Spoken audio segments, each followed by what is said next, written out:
Hola, buenas tardes. Es un gusto enorme. Hace tiempo que no tenía ocasión de venir por aquí. Me entusiasma muchísimo y los felicito enormemente por mantener este esfuerzo que pues que da cuenta de un ejercicio fuerte de organización y también pues de un enorme interés intelectual para pensar lo que va pasando y como debe hacerse, pensarlo juntos y juntas, ¿no? Porque esa es la única manera de imaginar y construir opciones. Así que muchas gracias por la invitación y qué gusto estar aquí otra vez con ustedes. Bueno, como decía Antonio, y siguiendo el título, les voy a contar muy brevemente algunas de las tesis principales de este libro que se llama La doctrina del shock, el auge del capitalismo del desastre, de Naomi Klein, que es una periodista y académica canadiense, muy importante y conocida por un primer libro que hizo que se llama No Logo y que fue identificada de manera importante como una contribución a la discusión, digamos, de las condiciones del capitalismo contemporáneo, es decir, digamos, de esto que hemos llamado neoliberalismo. Y sus ideas fueron importantes en la discusión y conformación, digamos, de los círculos bautizados, infelizmente por ese expresidente mexicano que tenemos, como globalifóbicos. Es decir, todo el movimiento altermundista en buena medida también se conformó alrededor de algunas de estas ideas.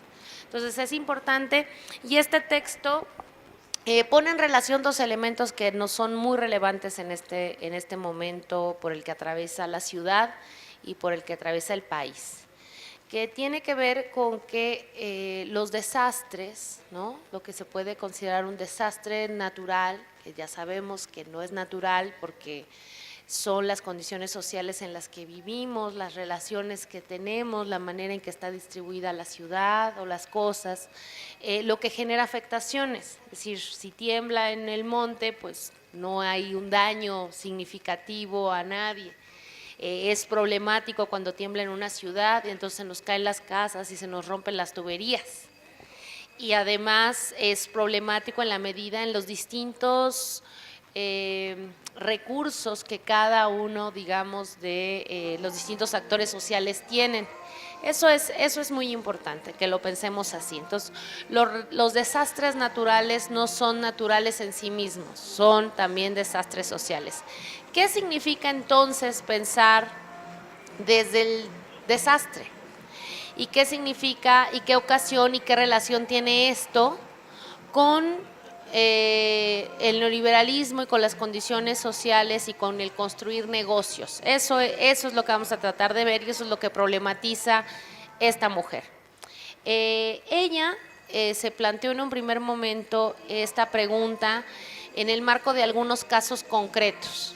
Los casos que analiza, y eso es importante ponerlo en perspectiva, fue efectivamente el ataque a las Torres Gemelas, ¿no? En el 2001. El huracán Katrina en Nueva Orleans, que ustedes recordarán, que destruyó buena parte de la ciudad y que ocasionó toda una reconfiguración del propio Nueva Orleans. Y después estudia largamente el caso de Irak y todo lo que sucedió después de la guerra en Irak en la sociedad de Irak, ¿no? Después incluso incluyó como caso de estudio los efectos del tsunami. Ustedes recordarán en 2004 este episodio dramático de este terremoto que ocasionó una ola gigante y que arrasó con buena parte de las playas y las ciudades, digamos, del sudeste asiático. Esos son sus casos de estudio. ¿Y qué es lo que termina de pensar? Y quisiera que vamos a discutir tres ideas que van a articular muy bien para entender qué es lo que podemos esperar después del sismo, no solamente en la ciudad, sino también, por ejemplo, en Oaxaca y en Chiapas, y comprender cómo después de estos desastres también no solamente hay políticas de reconstrucción en abstracto, sino que estas políticas se vuelven mecanismos de negocio. Eso es lo que vamos a discutir. Bueno, son tres ideas. Una es la idea del shock, la otra es la idea del capitalismo del desastre y la tercera idea es esta especie de asociación y de vinculación entre gobierno y empresas, que ella va a tratar de entender como que en realidad hay una especie de capitalismo corporativo, ¿no? En términos del vínculo muy estrecho que se constituye entre una clase política y las grandes empresas. Bueno, ¿de qué vamos a hablar? Ella inicia su discusión citando a uno de los máximos padres del neoliberalismo, que es un señor que se llama Milton Friedman, muy conocido, un economista muy importante, que fue asesor del primer lugar en el que más o menos estamos de acuerdo en general en que es un gran laboratorio o un gran ejemplo de las políticas neoliberales, que fue Chile, el Chile de Pinochet. Milton Friedman fue asesor de Pinochet junto con esta escuela que se llama los Chicago Boys. ¿Qué dice Milton Friedman? Milton Friedman termina diciendo una frase de este tipo: son los momentos que sacuden a las sociedades las que permiten introducir reformas radicales en ellas. Y de ahí aparece la idea del shock, es decir, cuando la gente está en shock, puede reconfigurar sus valores, sus creencias, las formas de sociabilidad, y está o es más susceptible a aceptar nuevas reglas del juego, por así decirlo, nuevos valores. Una de las recomendaciones que le da Milton Friedman a Pinochet es decir, una vez después del golpe, cuando la sociedad chilena está sacudida por la violencia, por lo impresionante que fue ver bombardear el Palacio de la Moneda, la muerte de Allende, la enorme violencia, dice, las reformas tienen que hacerse rápido. ¿Qué reformas? Privatizar el cobre, quitar los sindicatos, poner las leyes, ahora que no saben cómo reaccionar y que, como diríamos en México, no ven lo duro sino lo tupido, ahí hay que operar, en ese momento. Y él plantea como algo virtuoso este momento como de tabla rasa que nos permite el shock, este momento de mucha angustia y de desasosiego, donde todo parece que puede volver a empezar porque se destruyó ese mundo en el que habitábamos y un nuevo mundo puede ser propuesto. ¿Se dan cuenta que incluso esa también puede ser una buena idea si uno piensa la posibilidad de reconstruir en un nuevo sentido? Digamos, los neoliberales fueron muchas cosas, pero tontos no son, ¿no? Y Milton Friedman de tonto no tenía nada. Claramente es una oportunidad importante y así lo va a ver. Entonces, ¿de qué y por qué empieza ahí? Porque después del 11 de septiembre, del otro 11 de septiembre, no del 73 con el golpe de Chile, sino el del 2001, y ahí es también como una broma cruel del destino, parecida a la de nuestro 19 primero original y nuestro 19 bis, ¿no? 19 de septiembre segundo. ¿Qué sucede con la derrumbe de las Torres Gemelas? Bueno, como ustedes saben, rápidamente el gobierno norteamericano implementa un discurso muy importante, uno hacia afuera, unidad de guerra preventiva, que cambia las reglas de la guerra en el mundo y que cambia los acuerdos básicos de socialidad entre los países derivados de la Segunda Guerra Mundial de manera inmediata, adjudicándose el derecho de invadir de manera preventiva a cualquier país, en cualquier circunstancia y sin avisar. Ese es el estatus de la guerra que tenemos hoy en día. Y por otro lado, en términos internos, expiden eso que llamaron como el Acta Patriótica, que suspende una enorme cantidad de derechos ciudadanos para la propia sociedad norteamericana y que constituye el tema del terrorismo como un miedo constante y que permite cambiar estas reglas del juego en Estados Unidos.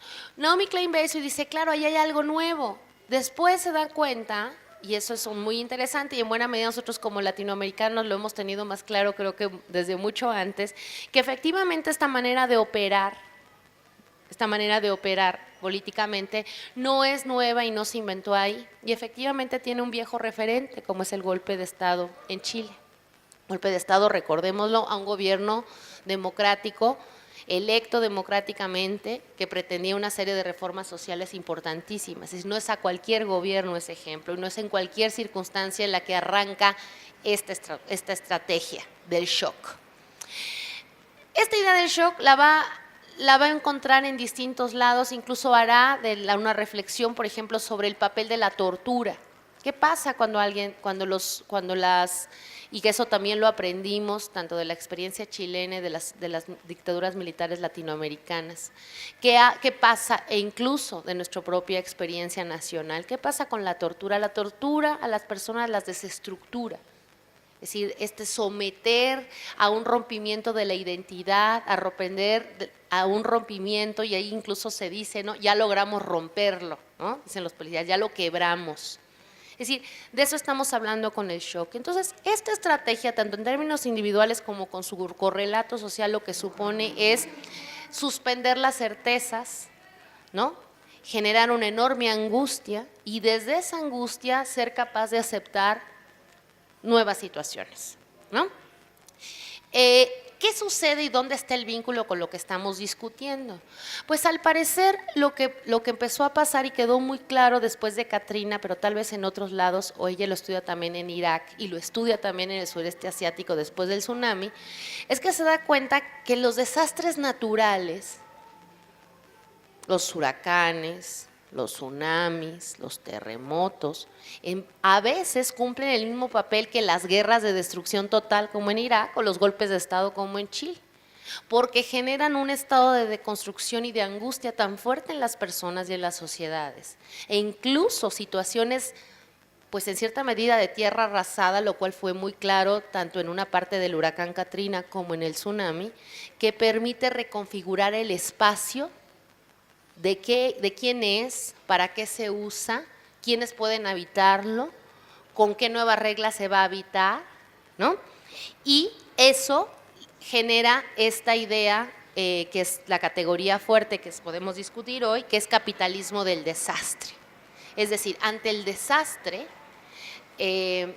muchas ventajas de negocio aparecen. El desastre no es desastre para todos.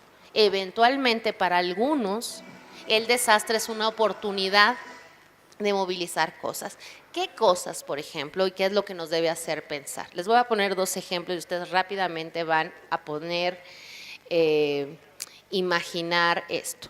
En el caso de Irak se da cuenta cómo la destrucción de las ciudades de Irak, por la guerra, permiten una enorme capacidad, no solamente de inversión directa en el ejército norteamericano, sino en toda la subcontratación de servicios que con ese dinero público del ejército se hace ¿para qué? Para instalar las zonas de seguridad, para levantar muros, para cuidar aquello que, si ustedes recuerdan las noticias cuando veíamos Irak, con Irak siguen pasando cosas muy terribles, pero de pronto van saliendo temas y entran temas a la agenda. ¿Se acuerdan que se hablaba de la zona verde? Es decir, toda una ciudad que se construye aparte, una ciudad que se destruye y otra ciudad que se construye en otro lado, donde la van a habitar solo algunos y donde ahí los servicios van a estar de otra categoría. En términos de se construyen ciudadanos de primera y de segunda. Es el caso de Irak, vamos pensando en eso. Segundo caso, el caso del tsunami. Se da cuenta que esas olas que arrasan los pueblos pesqueros, ¿no? Y que quedan devastados, inmediatamente después, con los proyectos de reconstrucción, lo que llegan son las grandes cadenas hoteleras e inmobiliarias a tomar control de las playas y a decir, venimos a construir y a reconstruir la economía. ¿Se vuelven a alzar los pueblos pesqueros? Claro que no, porque ese territorio ya no está en ese diseño porque hay que hacer otra cosa. Hay una declaración que cita, no me voy a detener en leerla, directamente constructores, gente hotelera que dice, miren lo que hizo, lo que no habíamos podido hacer en mucho tiempo, lo que hizo el tsunami, barrió con esos pueblos campesinos, ¿no? Con esos pueblos pesqueros, en eso. Tercer ejemplo, que es el Katrina y que me gustaría que lo pensaran también y les va a hacer muchísimo eco. Una de las cosas más terribles y que ha sido estudiada en el caso de Katrina, donde también hay muchos documentales, información al respecto que vale la pena ver, es la destrucción de las escuelas. En el caso de Katrina se destruyeron una enorme cantidad de escuelas públicas, el sistema, digamos, público de la ciudad. ¿Qué pasó después con esas escuelas? Y esa es la primera intervención y ahí es donde le queda muy clara a Naomi Klein y es el último texto que casi en términos de opinión pública escribe Milton Friedman. Y Milton Friedman, este padre del neoliberalismo, lo que dice. Bueno, pues básicamente la idea es qué barbaridad, ¿no? Lo que pasó en Nueva Orleans, pues sí, qué mal que se haya destruido todo, pero este desastre, esta destrucción debe verse como una enorme oportunidad, ya no para reconstruir lo que estaba, sino para una gran reforma educativa.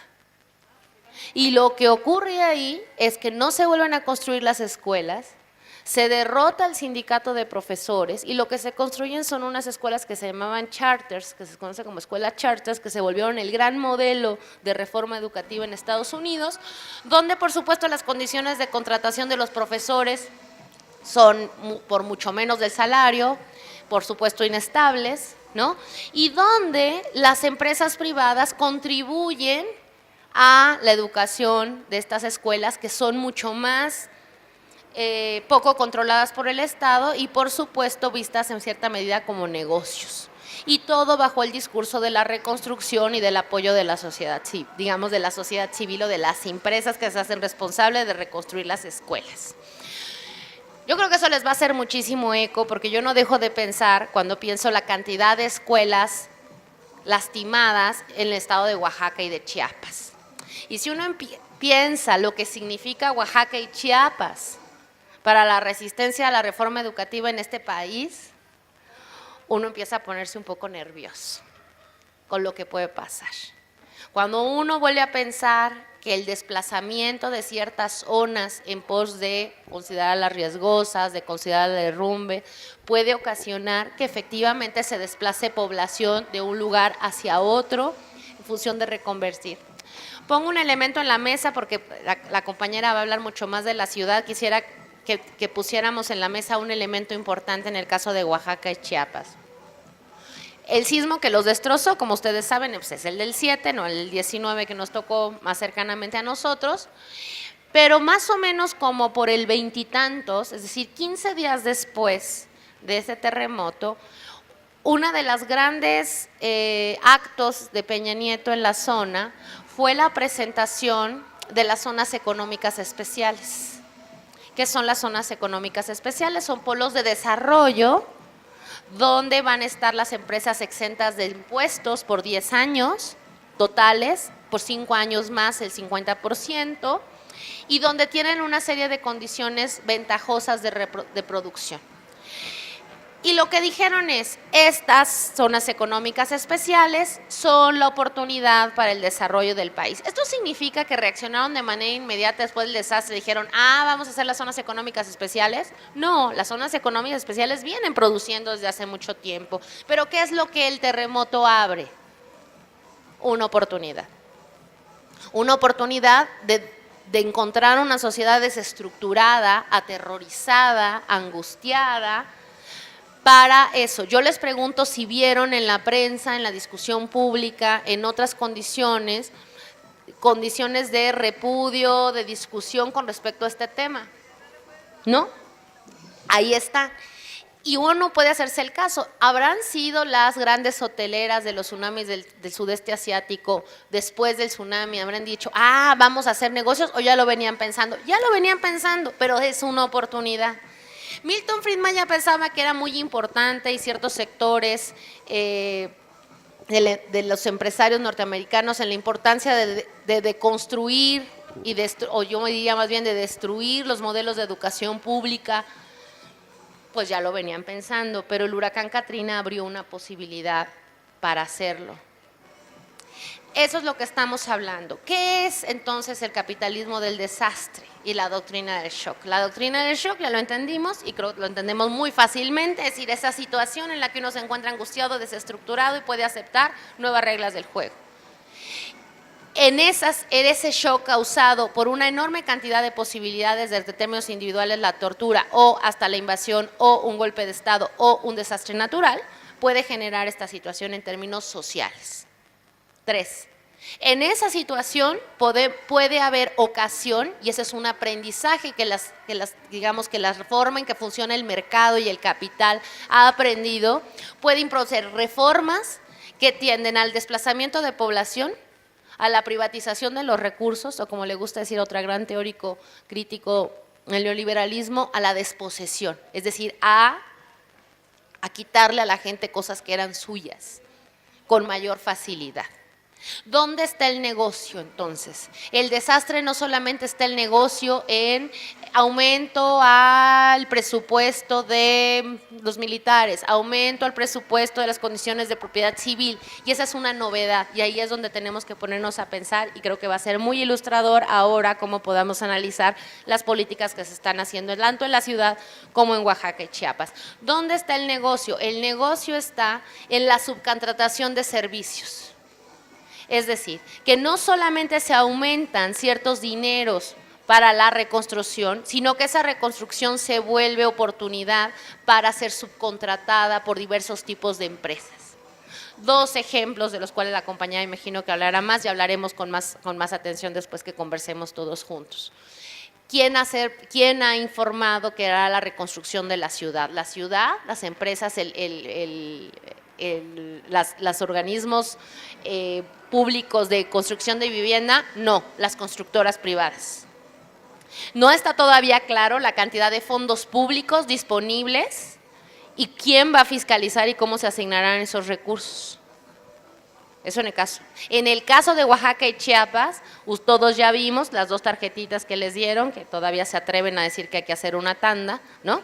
Que van a comprar ciertos recursos para ciertas cosas con fondos públicos, y directamente Peña Nieto les dijo, y si ustedes se complican mucho, miren, directamente denles las tarjetitas a estas empresas que ya están aquí, se las da y ellos les entregarán una casa. ¿Qué casa? ¿En qué condiciones? ¿Cómo? Oh, ustedes exigen mucho de las tarjetitas. Y no solamente eso, hay toda una política de la angustia, es decir, el miedo, la inseguridad, la situación de abandono posterior a esta situación de sentirnos vulnerables, también es un muy buen negocio. Un ejemplo patético del cual Naomi Klein pone muchos en este caso, por ejemplo, todo la furia de políticas de seguridad y todo el negocio de la seguridad global, que ha sido un gran negocio donde muchas fortunas se han hecho, pero en el caso del propio país, una cosa que a mí me resulta escandalosa. No sé si vieron en Animal Político, la semana pasada dio a conocer una nota donde los sistemas de alerta sísmica, el sistema de alerta sísmica está privatizado, es de una empresa. Es una empresa la que presta el servicio. Una empresa la que presta el servicio, ¿y quién compró la alerta sísmica? El gobierno. ¿Dónde están los postes y de quién son los postes que se instalan? Pues del gobierno. ¿Quién da el sistema de información? Pues el Sismológico Nacional. El gobierno. ¿Y entonces por qué es una empresa privada? Pues porque es un muy buen negocio. Y ahí la tercera idea, hay una enorme cantidad, y en lo que dice Naomi Klein, este discurso que ha dicho el neoliberalismo del mejor, el winner, el que se esfuerza, Pepe y Toño, ¿no? Somos los emprendedores, el emprendedor que es el que gana, y si tiene dinero es porque se lo merece. En realidad el neoliberalismo no funciona así. Y lo que nos hemos encontrado y lo que se encuentra no solo en México, y en México de manera apabullante, pero también en otros lugares del mundo, e incluso también y de manera muy notable en Estados Unidos, es una manera de hacer de negocios donde hay una enorme vinculación entre la gente que está en el gobierno y la gente que está en las empresas, y cómo permanentemente hay un intercambio, no solamente a veces de puestos, que lo hemos visto aquí, y yo espero que la compañera hablemos de eso, de cómo incluso la gente responsable de planeación de vivienda en la ciudad es la dueña de las empresas de construcción, o son los socios. De eso estamos hablando, y eso no es libre mercado, eso no es competencia, eso no es desarrollo del mejor y del que tiene mayor iniciativa, eso directamente se llama corporativismo en términos muy sofisticados, o como podríamos decir aquí, eso es capitalismo de compadres, y eso es corrupción, y eso es patrimonialismo, y eso es la capacidad de absorber recursos públicos que son de todos nosotros y que eran para la reconstrucción en grandes negocios. Entonces, capitalismo del desastre sí es una categoría importante para nosotros, y efectivamente el desastre no es igual para todos ni para todas, y hay gente que con eso gana mucho. Yo lo dejo ahí y después vamos a seguir platicando.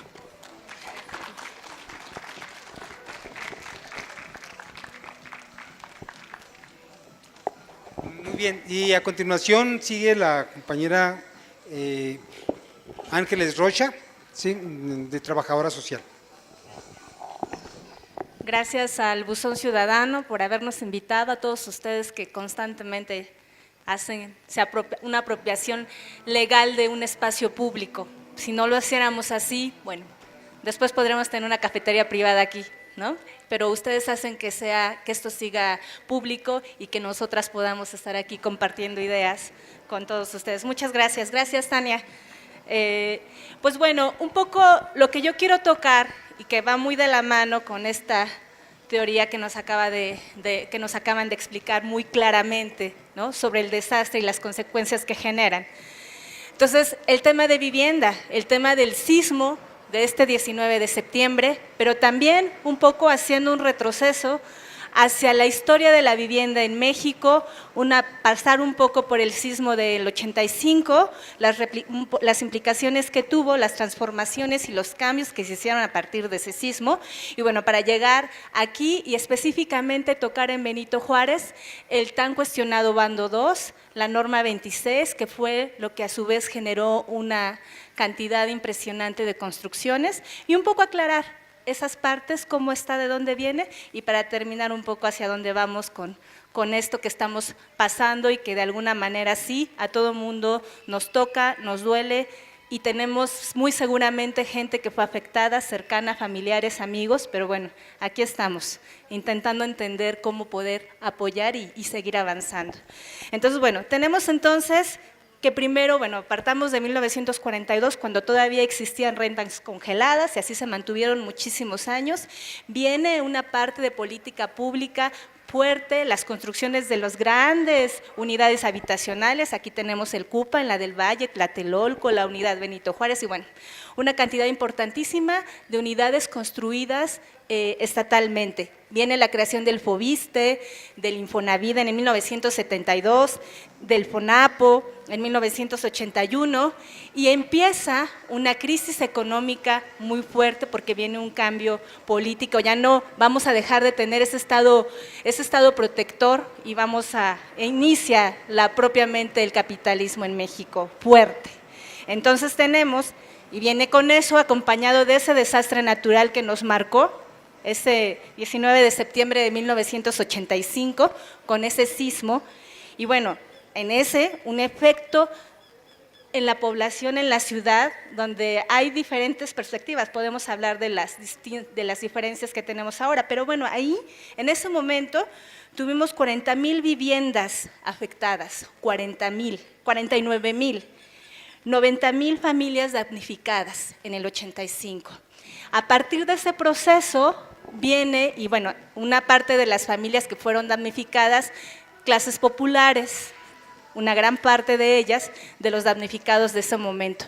Pero todo eso generó un cierto movimiento importante y surgen después, un mes después, el 19 de octubre, una cantidad de movimientos importantes generados a partir mucho de jóvenes universitarios. Viene la Asamblea de Barrios, el Comité de Lucha Inquilinaria del Centro, la Coordinadora de Cuartos de Aseteo de Tlatelolco, la Coordinadora de Damnificados CUT, la Coordinadora Nacional del Movimiento Urbano Popular, y bueno, lograron entre ellos, en todos estos movimientos, movilizar a más de 100,000 personas que estaban involucrados, e inicia con todo este movimiento pues la propia reconstrucción que en este momento nosotros estamos viendo cómo poder apoyar para reconstruir. Bueno, ahí fue una parte importante de estudiantes universitarios que generaron y de la propia comunidad que generaron esos movimientos y que se pudo iniciar la reconstrucción, pero bueno,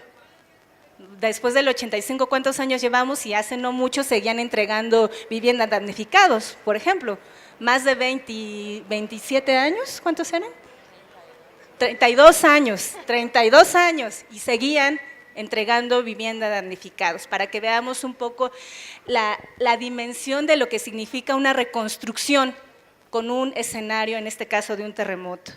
Entonces, a partir de ahí, en ese cambio, justo ese cambio de política que se hace después del sismo del 85, después de tener un estado regulador y rector de toda la construcción de vivienda de interés social, ¿no? Y que era el Estado el que otorgaba la vivienda, pasamos en esa misma reconstrucción a un Estado únicamente facilitador para las grandes empresas comenzaran a esta parte de la reconstrucción, que era lo que me comentaba la maestra Tania. Entonces, desde ahí empezamos a ver esos efectos.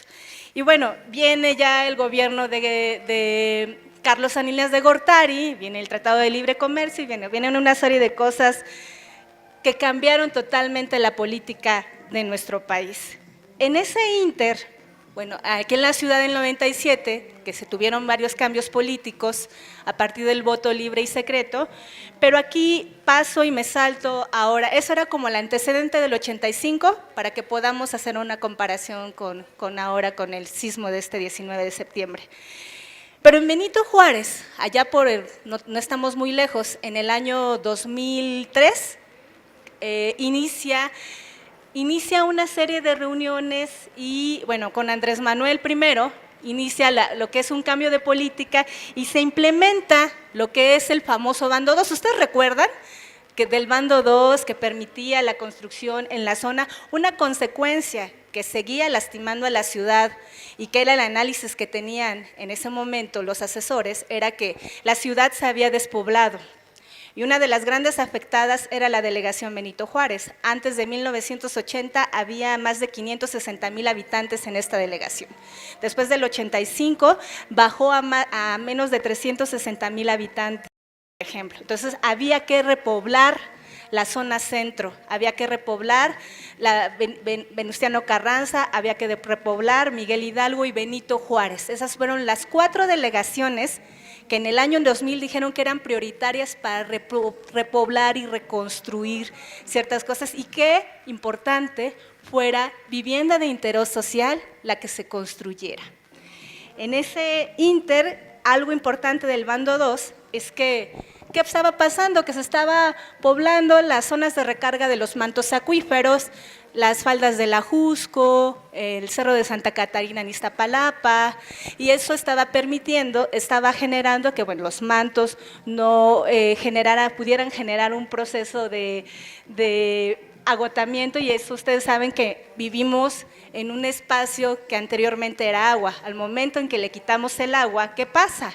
Se fractura. Por eso estamos en una zona sísmica también, ¿no? O sea, tiene que ver con una sobreexplotación de nuestros propios recursos naturales. Esa era parte de la justificación más importante del Bando 2.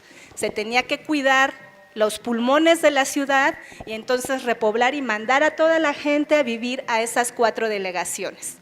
Entonces, era la justificación que si uno la escucha, dices, es entendible, era viable, ¿no? Claro. Teníamos que volver a tener el centro histórico hermoso, precioso, vino inversión privada, que bueno, ahí es otra cosa que aquí Tania nos explicaría muy bien, pero bueno, tenemos un centro histórico hoy precioso, que afortunadamente no tuvo grandes daños, pero bueno, un poco la justificación del Bando 2, de eso era lo que se trataba. Y en este ínter estaba lo que era la famosa norma 26. ¿Qué implicaba esa norma 26? Esa norma 26 hablaba justo de la vivienda de interés social, de las facilidades que se podían tener para viviendas de interés social. En nuestro caso, en Benito Juárez, se tenían 8 colonias principales que, de acuerdo a los estudios, era donde faltaba mayor vivienda, y teníamos Álamos, teníamos San Simón Ticumac, teníamos Independencia, una parte de Portales Oriente, teníamos Miravalle, teníamos Miravalle, Ermita, del otro lado de Portales, como las zonas más importantes donde se podía construir y utilizar esa norma 26. Esa norma, ¿qué implicaba? Que se podía construir viviendas sin estacionamientos, planta baja y hasta 5 niveles, pero con la planta baja teníamos 6 niveles. Una vivienda de interés social que podía ser construida a partir de 50 metros, ¿no? Entonces, vivimos, eso también es importante, en una delegación donde se presume que tenemos el índice de desarrollo más alto a nivel nacional y donde también en ese momento gobernada por el PAN, se vinieron varias asambleas para modificar el plan de desarrollo urbano en la delegación. Antes de 2003 estaba activa la norma 26, estaba el boom del bando 2 y comenzó la variación de precios, pero ahorita entramos a esa parte.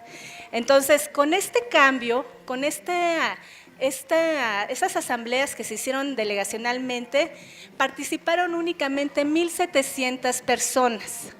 Y el plan terminó eliminando esa norma 26, exigiendo entonces que las viviendas de interés social tenían que medir mínimo 60 metros cuadrados y deberían de contar con un cajón de estacionamiento como mínimo.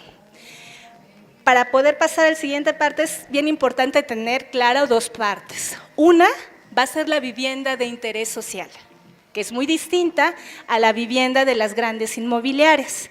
Aquí en Benito Juárez, quienes utilizaban esa norma 26 y las facilidades que se les daban para la utilización de esa norma bajo el pretexto de que era vivienda de interés social, eran las grandes constructoras.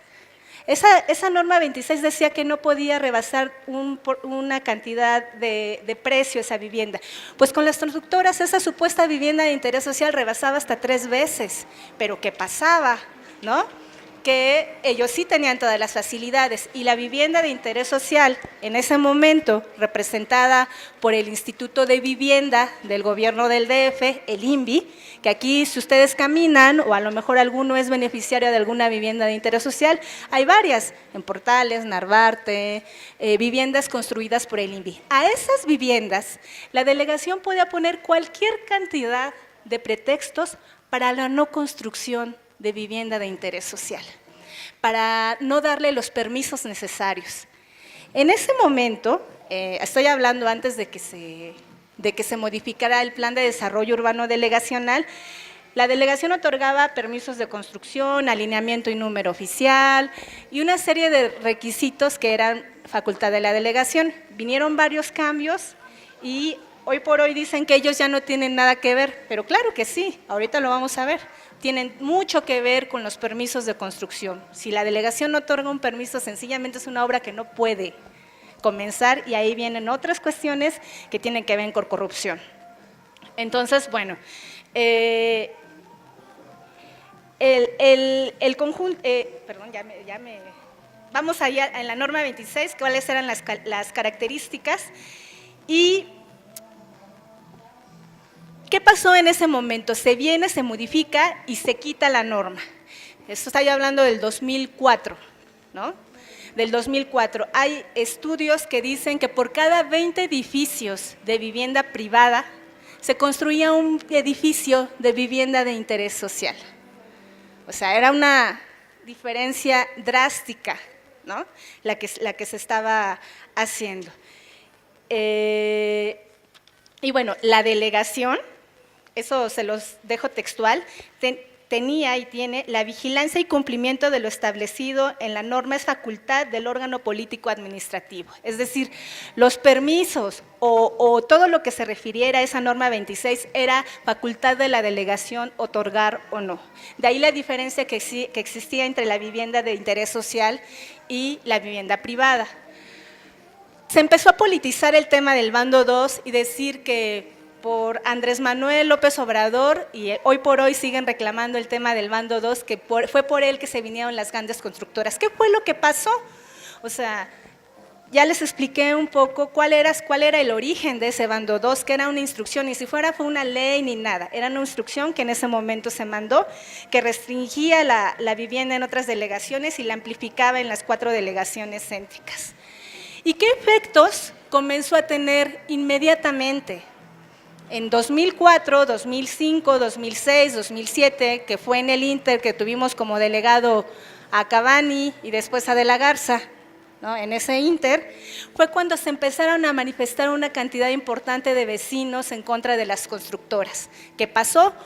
Hubo un aumento del precio, que eso fue un efecto que se generó con todas estas normas y reglas, un efecto en el costo del suelo, impresionante. Anteriormente, antes del 2003, el costo del metro cuadrado en Benito Juárez era de aproximadamente 600 pesos. Hacia 2007, el costo estaba aproximadamente en 22,000. O sea, en pocos años, ¿cuánto aumentó?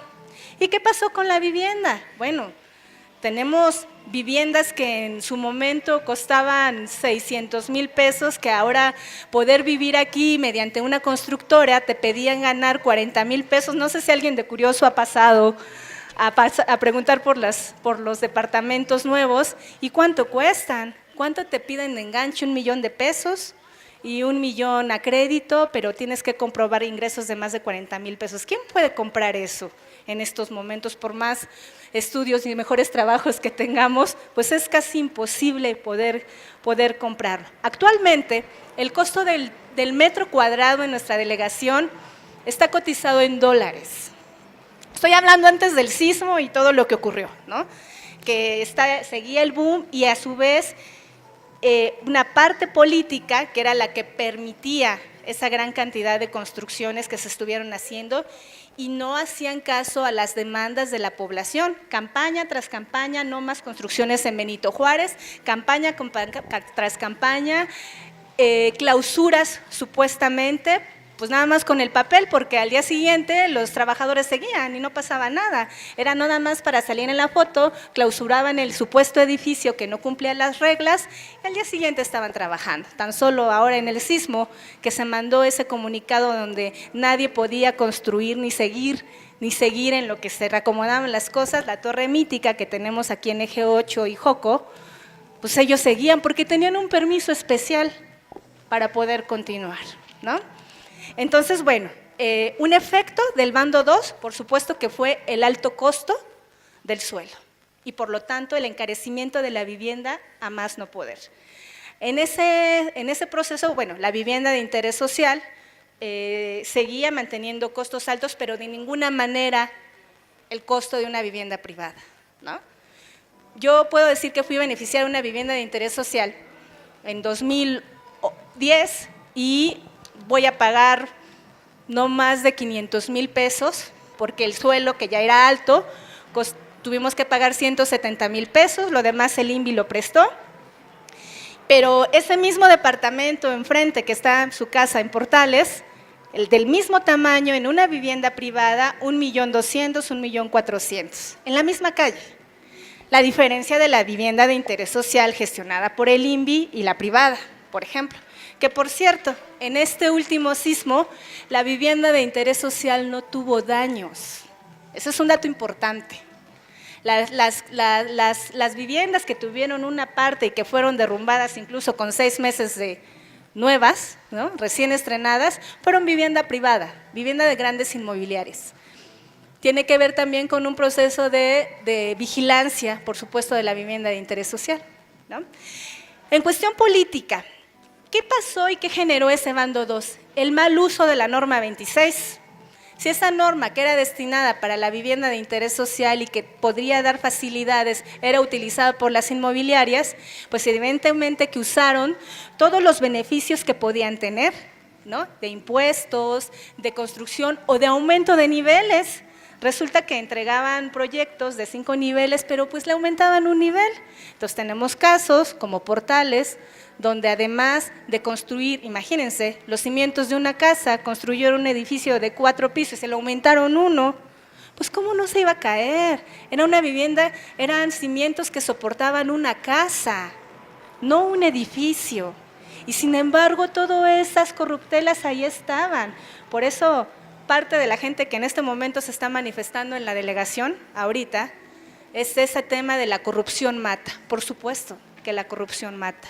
No tenemos otra palabra. Entonces, bueno, un efecto político fue la mala utilización por las constructoras en contubernio con la delegación que permitían que esas constructoras utilizaran una reglamentación que inicialmente estaba hecha para la vivienda de interés social. Entonces, de ahí vienen un poco los antecedentes de todo lo que tenemos. Otro efecto, pues el efecto social que tuvo el bando 2, un descontento importantísimo de la gente que tampoco entendían, solo vieron que estaban en su casa y al día siguiente tenían al lado una construcción, que su casa se vio afectada, que sus muros se vieron afectados y que no había un responsable a quien reclamarle. ¿Cuántos casos no conocemos de gente que su casa fue afectada, personas mayores, su único patrimonio afectado? ¿Qué pasaba?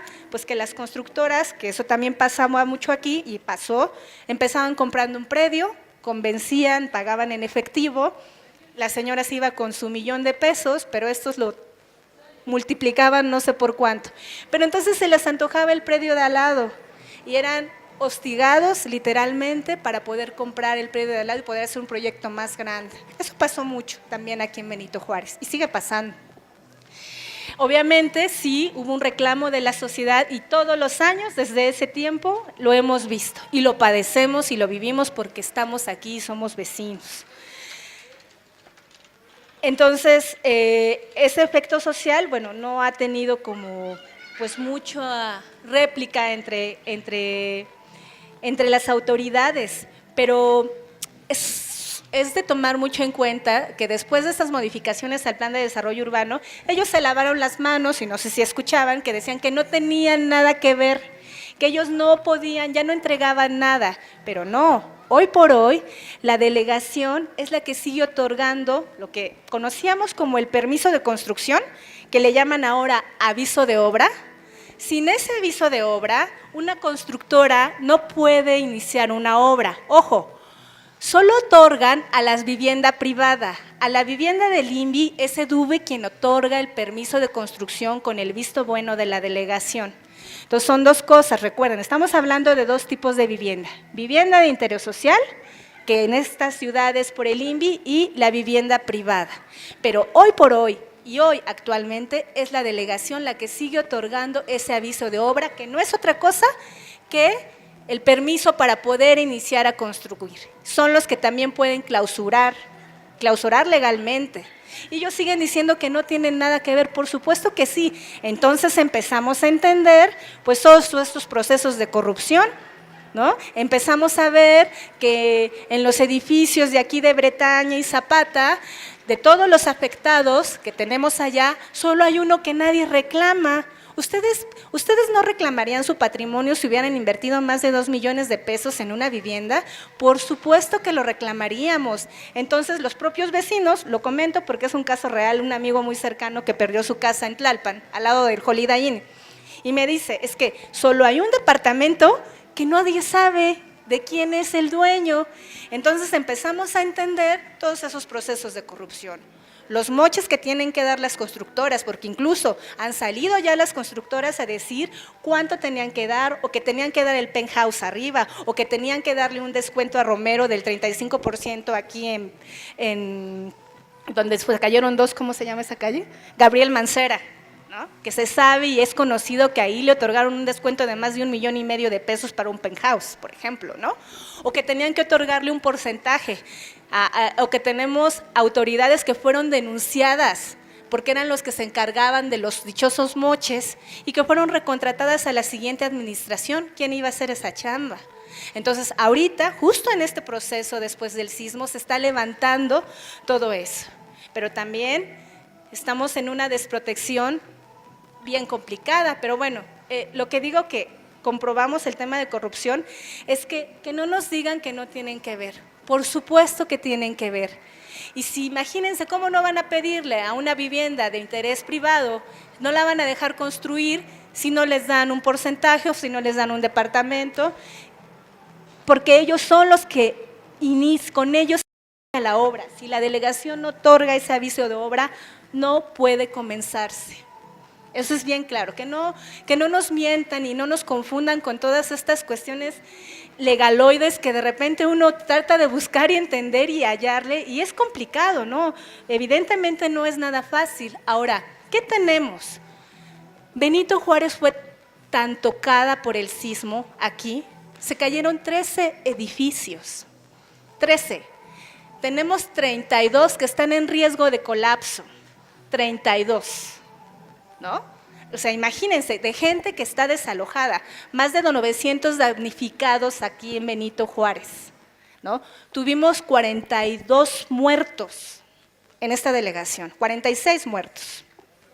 Y hoy por hoy 700 personas desalojadas que están peleando porque no los desalojen de la esquina o de la delegación o donde están acampando, porque lo único que están haciendo es cuidando su patrimonio. No pudieron sacar nada, no pudieron sacar un documento.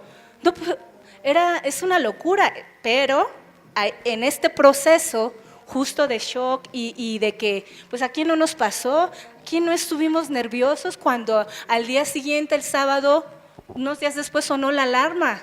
¿Quiénes no lloramos, no? En este proceso. Pues es bien complicado y sigue lastimando, pero hay como dos partes, ¿no? Aquí en esta delegación que se pueden retomar justo para poder recomenzar a organizarnos, ¿no?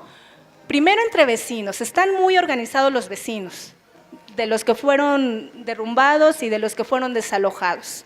Se están organizando mucho y les digo que hoy es la segunda asamblea que tienen en la delegación y bueno, ellos dicen que van a seguir, ¿no? Seguir participando en esa asamblea, pero justo en este momento acaba de ocurrir en General Anaya, un predio que estaba en litigio, llegaron, imagínense qué impunidad, un camión con el logo de la delegación Iztacalco, una camioneta enorme llevando material sin placas de una constructora y una camioneta también del gobierno del DF. ¿Qué hacen ahí? Si ese predio tiene su legítimo dueño, ¿no? Abandonado.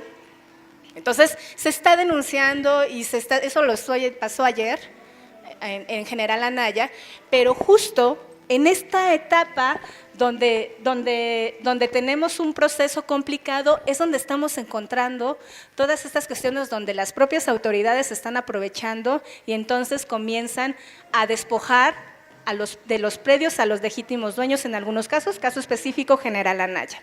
Entonces, lo que viene hacia adelante pues sí tiene que ver con un proceso de informarnos y por supuesto de actuar, ¿no? De actuar en coordinación y estos espacios son bien importantes para poder avanzar, ¿no?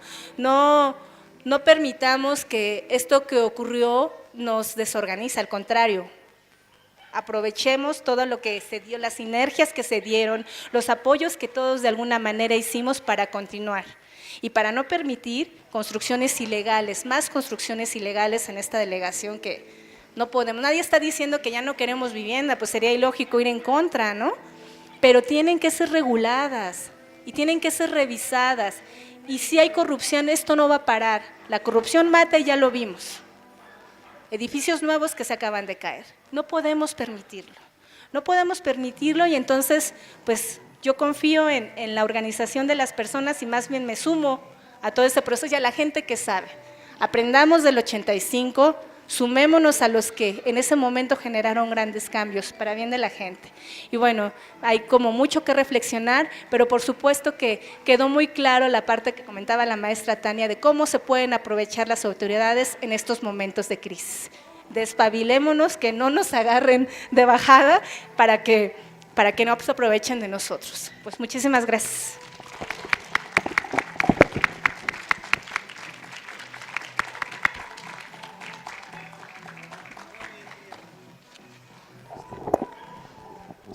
Hola, buenas tardes. Mi pregunta es, ¿cómo si aquí es área sísmica han permitido, por ejemplo, acaban de hacer un edificio de 10 pisos, aquí a 3 calles, que está desocupado, por cierto, y alrededor de la calzada de Tlalpan también están haciendo muchos edificios de muchos pisos. ¿Se toma en cuenta el área sísmica o no se toma en cuenta? Y también, si donde había agua antes, va a volver a haber agua. Gracias. Sí, buenas tardes. Bueno, gracias a las maestras invitadas. ¿No nos das chance? Sí. Bueno, sí, gracias a las maestras invitadas por aquí. y quisiéramos, bueno, yo tengo una pequeña reflexión relacionada con esto y básicamente dos preguntas. Me parece que en todo esto, tenemos básicamente que entender qué es el Estado y para qué sirve el Estado. Desde mi punto de vista, el Estado es un aparato de control que quien tiene ese control, la clase social que tiene ese control, lo ocupa para controlar a los demás, a las otras clases sociales. Háblese de quien se hable. Entonces, eso tenemos que tenerlo muy en cuenta y ese aparato de control tiene que ver, obviamente, con las Fuerzas Armadas, las policías, con la burocracia, con las elecciones inclusive. Tenemos dos eventos muy importantes para mí desde este punto de vista. Estamos a un paso de las elecciones y desde el otro punto de vista, que coincide con el terremoto, pues, por eso digo que tiene que ver, ¿no? Y también está en puerta, no olvidemos, un aparato de control muy importante que es la Ley de Seguridad Interior o algo así se llama, Ley de Seguridad Interior, que no es más que la legalización de que el ejército pueda hacer lo que quiera en el territorio nacional y ahora con ese terremoto pues también tiene mucho que ver porque no va a faltar quien crea que el ejército nos va a proteger y que hay que aprobar esa ley, pero cuidado, porque de alguna manera el ejército es quien tiene más denuncias de violaciones a los derechos humanos en todo el país.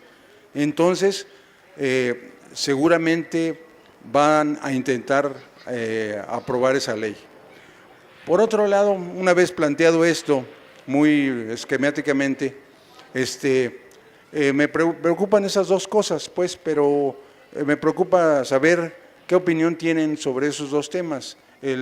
Para mí, por ejemplo, el de la ley de seguridad pública y el de la cuestión esta de las elecciones. Creo yo que desgraciadamente este terremoto, aunque tengo muchas esperanzas por la respuesta de los jóvenes y la respuesta de todo el mundo en el terremoto, la respuesta tan heroica, digamos, tan solidaria, pero que se necesita más organización. Y que además el terremoto no es la única situación, la vivienda muy importante y hay que atenderla, pero no es lo único. Viene esta cuestión de las elecciones y viene también esta cuestión de la Ley de Seguridad Pública y muchas otras cosas, ¿no? Pero tendríamos que, de alguna forma, pues buscar la manera de organizarnos o de organizar que esta sociedad, no hablo tanto por el buzón, sino en general de la sociedad, ¿no? En nuestra sociedad tendría que organizarse, que aprender a organizarnos para poder enfrentar todas estas cosas, todos estos grandes frentes, todas estas distintos frentes que nos han hecho, en donde han avanzado este neoliberalismo, este capitalismo que nos han impuesto. Y que tomemos conciencia de que lo que tenemos que hacer es luchar por controlar el Estado, por controlar el poder, para que sirva realmente a nosotros, para que sirva realmente a la gente, para que deje de servir a esta clase social que nos oprime y que abusa y que ha llegado para mí a un límite verdaderamente vergonzoso y espeluznante, ¿no? Muchas gracias. Sí, muy bien. Sí, hay compromiso. Les recordamos los 3 minutos para que no se excedan, ¿eh? Muchas gracias, compañeros, en esta ocasión que tenemos la agradable, además de creativa, una agradable presencia de nuestras expositoras. Y a ellas quiero directamente preguntarles, ¿no sería conveniente seguir usando un lenguaje anterior desde hace muchos años y no el que nos vende o nos impone la televisión Y finalmente, el órgano de control que decía el anterior compañero. Hablamos de que el terremoto es un desastre, pero resulta que el terremoto es un fenómeno natural.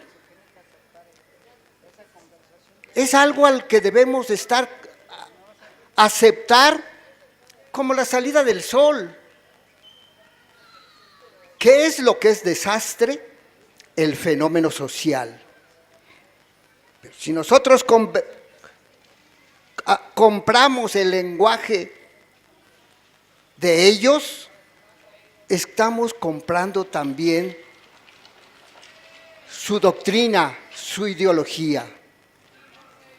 Creo que debemos hablar como se hablaba antes. Un fenómeno natural tiene que suceder y el sismo sucede y seguirá sucediendo.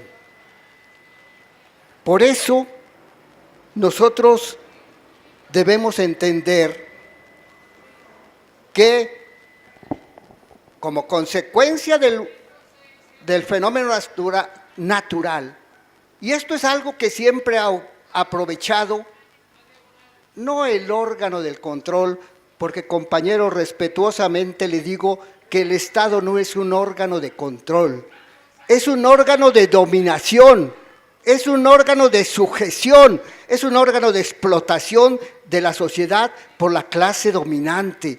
Hay que decirlo, así es, no tengan miedo. Si no le tenemos miedo al temblor, tampoco le vamos a tener miedo al Estado o al órgano que nos domina, llámese como se llame. Por eso, esto de que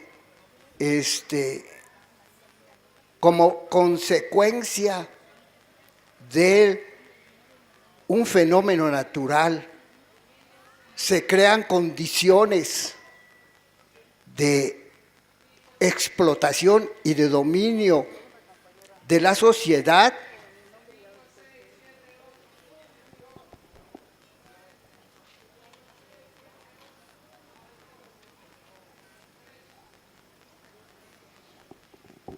bueno, sí, no, continuamos. Está ocupada la compañera, que es principalmente a quien nosotros debemos dirigirle nuestra preocupación. Como consecuencia de esto, la clase dominante usa todos los medios posibles, no solamente los fenómenos naturales, los fenómenos que crea, el miedo, el terror, la guerra, todo para mantener sujeta a la inmensa mayoría de la población. Ya, compañera, perdón, estamos acostumbrados a la palabra compañera, permítanme llamarles compañera, que será un honor para mí. Pero esto es lo mismo que usó el imperialismo romano, es el mismo sistema que nos colonizaron, es un sistema de explotación. Antes de Friedman,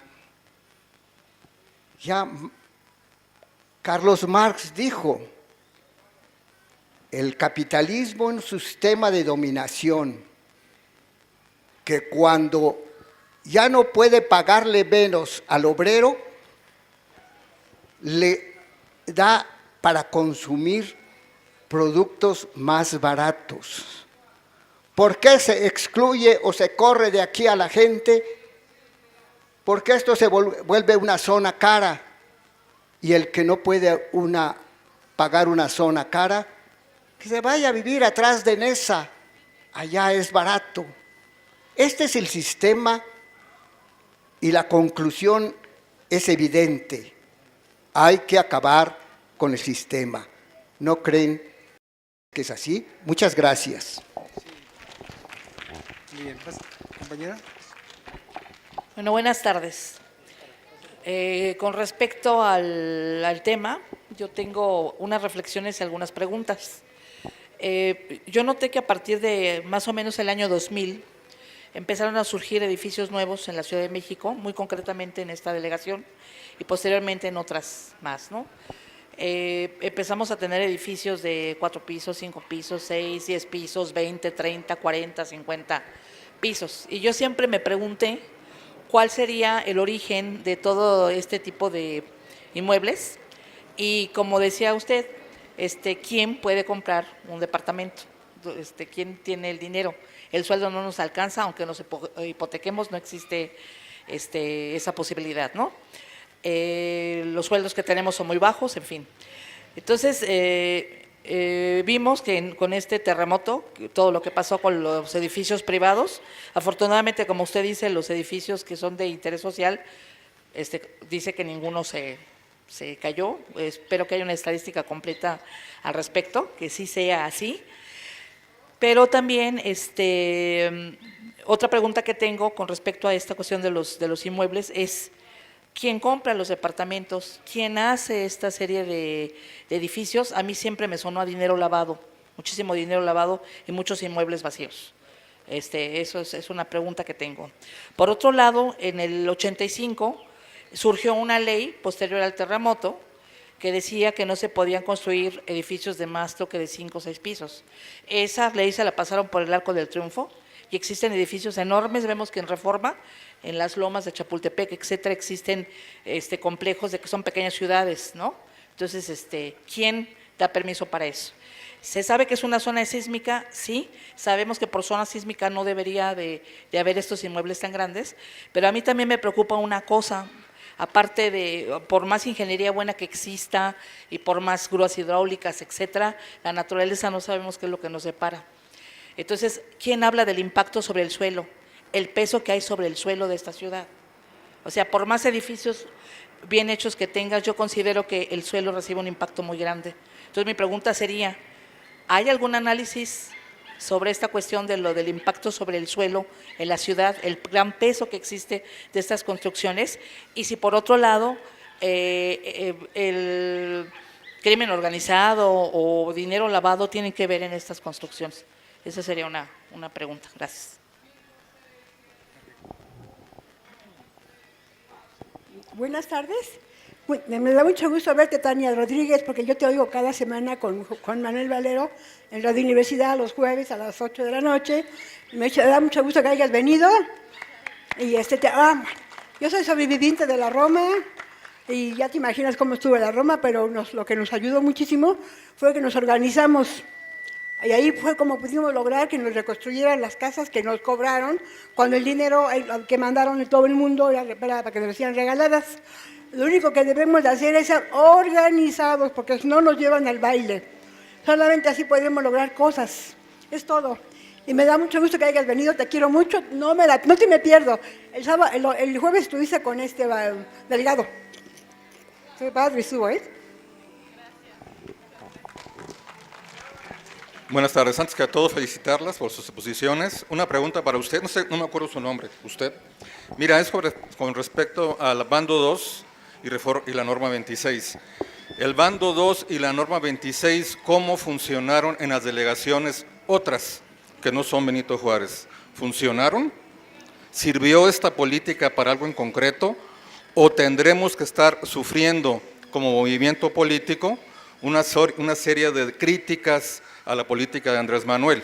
Yo estoy refiriendo en el futuro a un discurso que de hecho, no en el futuro, en el presente, que está ya combatiendo políticamente a Andrés Manuel y a Morena, en términos de que el bando 2 y norma 26 fueron políticas tomadas por Andrés Manuel y la política de izquierda en la Ciudad de México.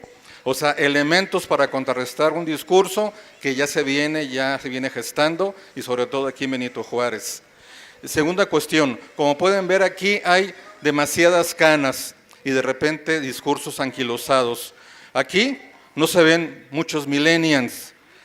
¿Cómo atraer a los millennials que reflejaron una gran capacidad de organización y autoadministración en la gestión del desastre hace apenas unos días y que ya en este momento no están aquí? Es la pregunta, ¿cómo atraer nuevamente esa fuerza de jóvenes millennials que vengan aquí, se manifiesten y digan, vamos a promover? Hazte para allá. Y por último, ahora pues, y otro comentario con respecto a ti, a tu exposición. Me recuerda a tu exposición esa máxima de Clausewitz, que dice que la guerra es un problema político llevado a otro nivel, ¿no? Si tú estás diciendo que en la guerra o en los desastres se manifiestan las clases, se manifiesta la dominación de clase porque a final de cuentas se aprovecha el momento para oportunidades del capital, eso quiere decir que a final de cuentas en los desastres o en las guerras no cambia la relación de poder, sigue siendo el capital subordinando a la sociedad. Entonces me recuerda un poco el planteamiento de Clausewitz llevado de la guerra a los desastres. Se lo paso para que lo analices y lo lleves a tu propuesta que estás desarrollando. Gracias.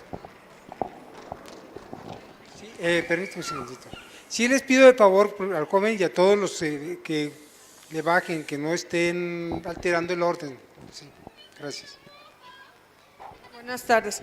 Mire, yo recuerdo que al principio, o el primer año, algo así, segundo año de la administración de Peña Nieto, yo vi una noticia donde estaba Peña Nieto con los desarrolladores de las inmobiliarias, ¿sí? Porque, bueno, lo hemos visto aquí en la Ciudad de México, porque aquí vivimos y claro que Mancera, todos ellos tienen que ver, ¿no? Pero yo quiero preguntarles a ustedes acerca de, a nivel nacional, el apoyo que les ha dado Peña Nieto a las inmobiliarias, porque además recuerdo, no sé, no bien de qué ciudad o en qué estado, pero también había un boom inmobiliario, ¿no? En otro estado o en otros estados de este país. Entonces, ¿me pueden hablar acerca del apoyo específicamente de Peña Nieto a las inmobiliarias? En Azcapotzalco también hay infinidad de desarrollos. Por mi casa están un montón de edificios enormes. De hecho, al querer meter máquinas, tronaron una tubería y se hizo un socavón enorme. Es eso. Ahora, bueno, vemos que desgraciadamente pues la naturaleza nos hizo una mala jugada, pero de esto se están aprovechando, ¿no? Y también pues pensamos que están en riesgo, de por sí ya están los construyendo hospitales por los medios de asociación público-privada. Se piensa que los nuevos hospitales, los que van a reconstruir o los que los van a tener que demoler, también van a estar bajo ese esquema. Entonces, si me pudieran hablar sobre eso. También sobre las escuelas al 100, que ya están aprovechando para dárselos a los privados la reconstrucción de escuelas, ¿no? Ahora, ya se hizo la pregunta, ¿quiénes son los que están poblando? Bueno, yo pienso mal y creo que aquí esto de los edificios tan enormes, tan caros, pues no es para la población mexicana, probablemente sea para los extranjeros, para una nueva colonización del territorio por este medio, ¿no? Porque si nos están sacando la mayoría de la población y no puede pagar, ¿quiénes vienen? ¿Son extranjeros o los muy ricos de aquí? ¿Qué onda? Una nueva colonización del territorio en la Ciudad de México, ¿no? Y ahora, pero también hay otro cuestionamiento. ¿Será posible que después de esto que pasó se atrevan a venir a vivir aquí y ocupar los edificios? Esperemos que no.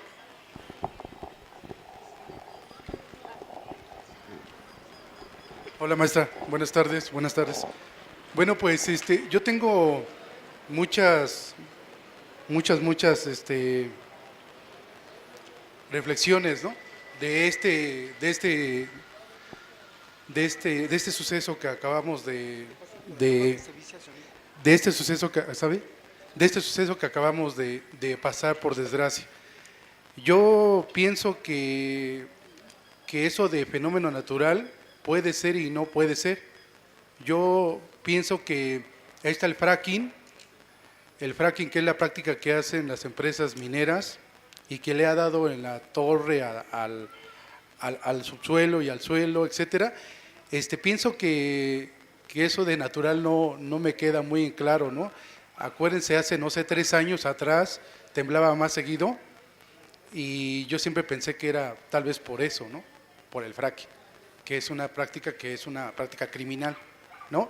Y que ayer que vimos al señor de Canadá, el presidente, creo que se llama Trudeau, lo vimos muy feliz, ¿no? Y que decían que los chismes baratos, que está muy guapo y no sé qué, pero el señor pues no dijo absolutamente nada de sus mineras que están aquí rapiñando el país, ¿no? Esa es una. La otra es, bueno, yo soy estudiante ya con mis años de juventud terminados, ahora ya soy maduro, pero yo he visto a mis compañeros de la Universidad Autónoma de la Ciudad de México en el plantel donde yo estudio. Mis respetos para los chicos, ¿no? Son chicos de 17, 20, 30, y de verdad a mí me sorprende mucho cómo ellos y ellas han hecho el trabajo de recorrer las zonas afectadas en Tláhuac, y la verdad es que a mí me da mucha esperanza. Yo no reniego de los chicos porque yo fui un joven, yo no reniego de ellos, yo pienso que los chicos, algunos se van a ir, pero otros se van a quedar a luchar, ¿no? Y eso es importante ver. A mí me sorprende mucho la forma en que ellos utilizan la tecnología, yo no la sé mucho, pero a mí me da esperanza eso. El otro punto es que hay lugares donde existen daños y los medios no lo han dicho. Está la zona de Santa Rosa Xochiac en Álvaro Obregón. Tengo una compañera así directa que ha ido a escombrar, a trabajar en los escombros, y me comentaron que incluso en Chalma, o sea, hay lugares donde no abarca la información, porque pues sí, Iztapalapa está dañada, Tláhuac está dañada, Xochimilco está dañado, la ciudad está dañada. Yo sé y creo que no nos están diciendo todo, y creo que es grave, ¿no? Entonces sí sería como importante sí apoyar y difundir las zonas donde se tiene el conocimiento, pero ir a investigar otras zonas donde no sabemos qué está pasando. Y otra cosa, el último, yo no sé cuál sea la postura de ustedes, pero a mí me da mucha tristeza enterarme, lo leí en la jornada hace unos días, de que gente sin escrúpulos, con muy poca jefa y jefe, se están robando los insumos para los damnificados. A mí me duele mucho, porque si yo me acerco a los lugares, a lo poquito que yo he hecho, es para intentar apoyar a la gente, no para robarme nada. Aunque yo creo que esto se debe al despojo neoliberal desde hace 30 años, que la gente está jodida y bueno, busca la forma de lucrar, ¿no? Hay gente metida en las cosas y están haciendo mal uso de la solidaridad. Entonces no sé cuál sea su postura de ustedes, y les agradezco mucho, y gracias, maestra, gracias a todos. Bueno, muchas gracias por la conversación. Tengo punteadas algunas cosas. Empezaría por el tema, tal vez que en lo que todos nos tiene preocupados, que es la situación, la vinculación entre lo natural y los efectos de desastre, que por supuesto siempre son sociales, lo decíamos hace un momento. Sí, ¿cuál es la situación de la ciudad? ¿Y qué es, digamos, una agenda que es la que tendríamos, creo, que empezar a pensar con respecto a cómo vamos a responder este año a los hechos que sucedieron y qué es lo que tenemos que pensar para la ciudad? Ustedes sabrán, si han estado siguiendo la prensa en estos días, que una de las primeras cosas que se exigió y que estaba como una cuestión reservada era justamente el atlas de riesgos de la ciudad. Un atlas de riesgos que se había empezado a dar y que no había sido publicado porque estaba como documento reservado. Una parte importante de ese documento ya se dio a conocer, y que tenía que ver justamente con los estudios de una condición que es muy importante, que es la condición del suelo, y que ya no lo han explicado los científicos. Tiene que ver, claro, los sismos están y se explican en función de las grandes placas, particularmente este desplazamiento de la placa de Cocos, que ya no lo han explicado todos los sismólogos, pero que hay un efecto, digamos, exponencial por las condiciones del suelo en la Ciudad de México, que tiene que ver justamente con nuestra antigua decisión de venir a construir una ciudad en un lago, ¿no? Y las políticas que hemos seguido con respecto al agua. Entonces, hay un elemento que es muy importante, que es la política de suelo, la política de agua y, por lo tanto, la política de vivienda. Es decir, dónde vamos a vivir en función del suelo y del agua. Y ahí yo creo que es una discusión que tenemos que plantear muy seriamente como ciudad. Es decir, el futuro de la ciudad y la viabilidad de la ciudad pasa por pensar esto en conjunto.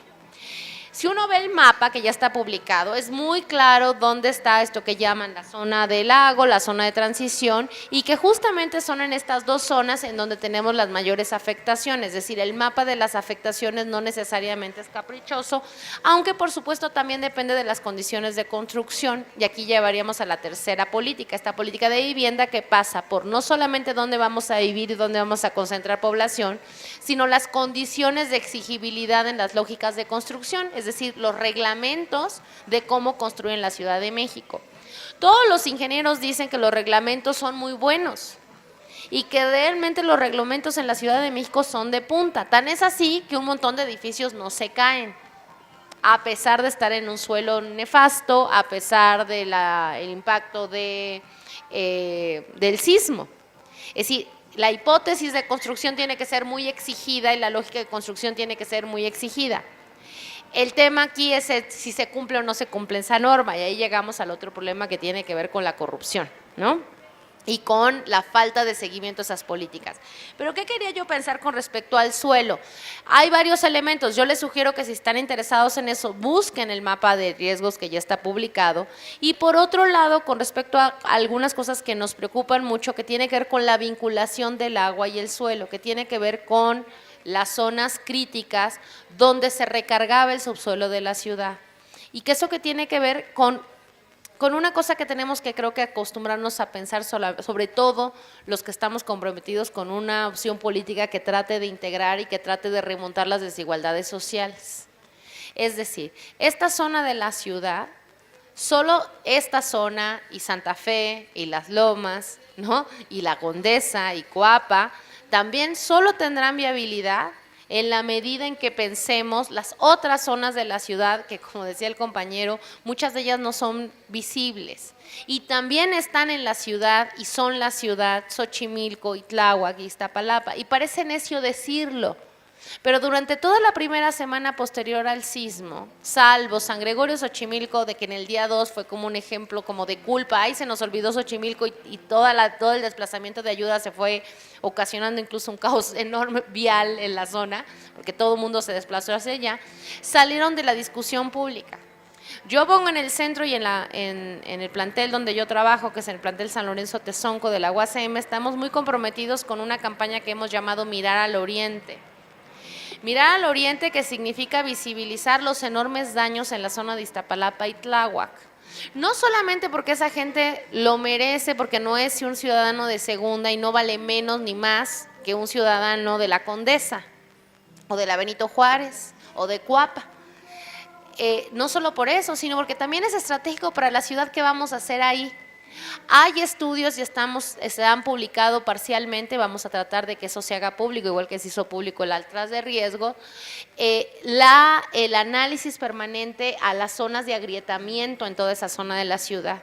Hoy hay una nota en La Jornada en la que el gobierno informa que las van a tratar de rellenar con concreto, porque la cantidad de posibles damnificados son 90,000. Es decir, yo lo que quiero poner en el medio, la delegada de Iztapalapa dijo que tenía al menos 10,000 casas dañadas en Iztapalapa. Las afectaciones por el agua y en el suministro de todas las tuberías rotas son de 2 millones de pesos, es decir, 2 millones de personas. Lo que quiero que imaginemos es la dimensión del sismo no solamente pasa, ¿no?, por estos datos tremendos de la zona de la Benito Juárez o de la Cuauhtémoc, de la Condesa, de la Roma, de esos edificios y de toda la problemática que eso conlleva. Si abrimos la mirada, lo que tenemos es una ciudad compleja con zonas diferenciadas, pero que están interrelacionadas, ¿no? Es decir, el secamiento de esas zonas. Y ahí podríamos regresar a la pregunta sobre las políticas de vivienda, que tenía que ver con lo que decía el señor. Sí, ¿qué trataba? Y no lo quiero defender en abstracto, solo que quiero pensar que las políticas públicas tienen que pensarse así, si no, no tienen sentido. ¿Qué trataba de pensar el bando 2? La gente no puede seguir viviendo en las periferias de la ciudad porque es caro para las personas, porque es caro para la ciudad llevar servicios, porque merecen una mejor calidad de vida. Entonces había que repoblar los centros de las ciudades. Es una intencionalidad. Y porque ahí están los centros de recarga y porque es riesgoso las condiciones del suelo ahí. ¿Cómo vamos a resolver y cómo vamos a discutir colectivamente qué vamos a hacer con esta ciudad y cómo la vamos a hacer habitable para todos y para todas?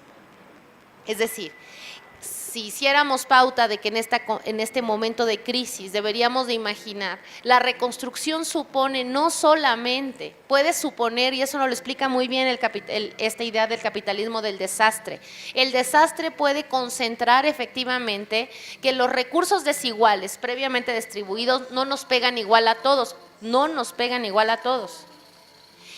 y pueden generar mayor concentración de la desigualdad, mayor concentración de la riqueza. Eso es lo que, digamos, en este texto se trata de explicar, cómo eso sucede, cómo la gente se le despoja.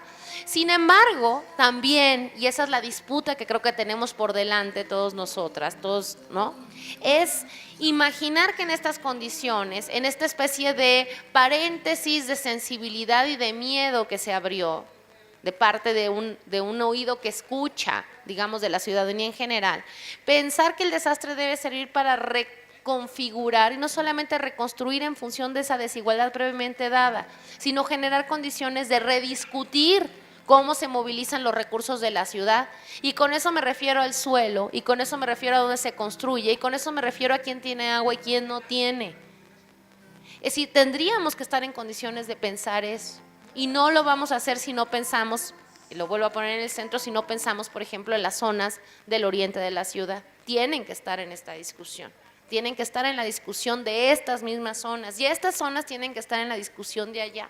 Es decir, tendríamos que generar el vínculo porque la ciudad es orgánica y está vinculada en eso. Entonces yo creo que eso es muy importante. Hay una enorme exigencia que yo creo que es una cosa contemporánea, que es un poco, que la podemos enunciar mucho mejor hoy que en el 85, que es la demanda por información cierta y por todas las políticas de fiscalización a toda la política pública del gobierno. Esa es una cosa central.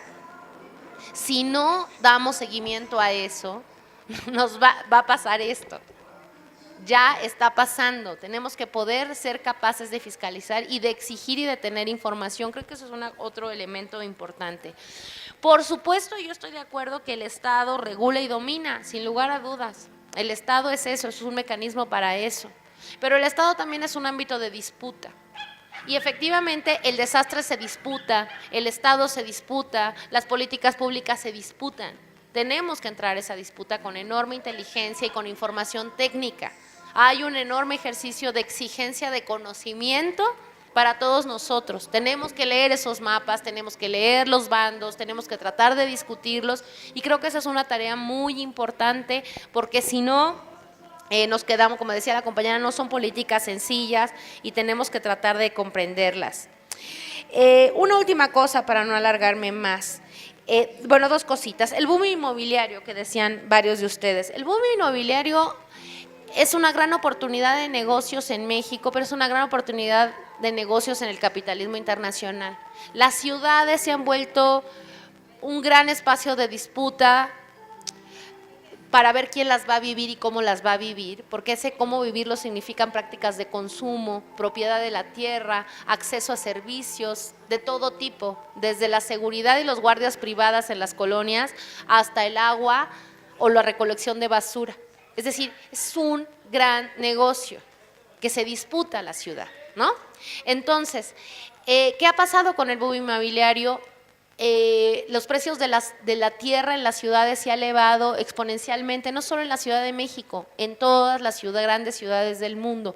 ¿Por qué? ¿Y cómo ocurre eso? ¿Quién gana con el aumento exorbitante de 6 millones de pesos por un departamento de 97 metros cuadrados?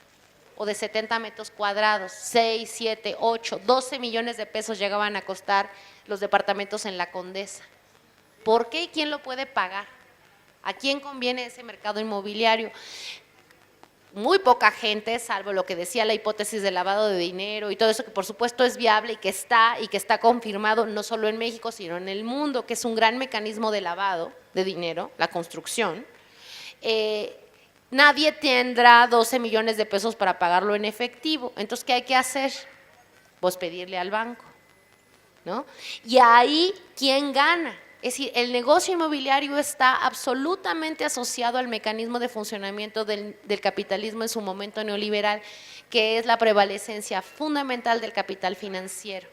Eso es muy importante. Quien esté interesado en eso, yo les recomiendo que lean a David Harvey, que es un profesor neomarxista, diría yo, que ha hecho una enorme crítica a eso y un seguimiento enorme. Y ahora sí, literal, que sucede aquí y en China. Es decir, una de las cosas más escandalosas de la construcción y de la finalización de la construcción justamente es en China. Si ustedes buscan en internet ciudades sin fantasmas en China, van a encontrar ciudades completas construidas donde no vive nadie. Nadie. Centros comerciales gigantes donde no hay nadie. ¿Dónde está el negocio? En que la gente, en el valor de uso o en el valor de cambio, digamos, de esos bienes, en el valor de cambio, no en su valor de uso. Entonces no importa que la gente no tenga casa, lo importante es construir casas porque es un gran negocio, aunque no las puedan comprar. Ese es el nivel, digamos, de locura. Entonces eso lo tenemos que entender. Por último, el sismo y la política. ¿Qué va a pasar? ¿Cuáles son los efectos políticos de eso? ¿Qué va a pasar en la ciudad? ¿Qué va a pasar en el país? Yo la verdad no lo sé y no soy optimista. No soy muy optimista con respecto a eso porque creo que se ha avanzado mucho en una agenda efectivamente muy individualista. El miedo genera individualismo, la incertidumbre genera individualismo, muchas veces eso, y se puede remontar en pequeños momentos. Por supuesto que fue notable, esperanzador, como particularmente en la Ciudad de México, todos y todas incorporamos un repertorio de actuación, de que ante un sismo y ante la caída de los edificios lo que hay que hacer es ir a ayudar. Qué bueno que eso suceda, habla muy bien de esta ciudad, habla muy bien de este correlato intergeneracional, porque lo que creo que se juega aquí es una dinámica intergeneracional muy importante entre los que lo vivieron o entre los que no lo vivieron, porque efectivamente las generaciones que vivieron el sismo del 85 están vivas, todas. Entonces por eso yo hablo de eso, no de un solo sector, porque los que estuvimos en ese trabajo lo encontrábamos, sí, muchos chavos, ¿no?, que pudieron cargar y hacer cosas, pero no solo había chavos, había de todo mundo, había gente que había estado en el 85 que hoy tiene 50 años, ¿no?, o los que ya eran más grandes en el 85 que hoy tendrán 70, pero también ahí estaban, haciendo distintas cosas, tal vez ya no estaban cargando unas cubetas pesadas, pero ahí estaban, aportando su experiencia y aportando la voluntad de estar ahí. Entonces yo creo que es un enfoque mucho más integral y otra vez no simplemente de recambios y de fracturas, como gusta mucho también a los relatos contemporáneos. Esa es una.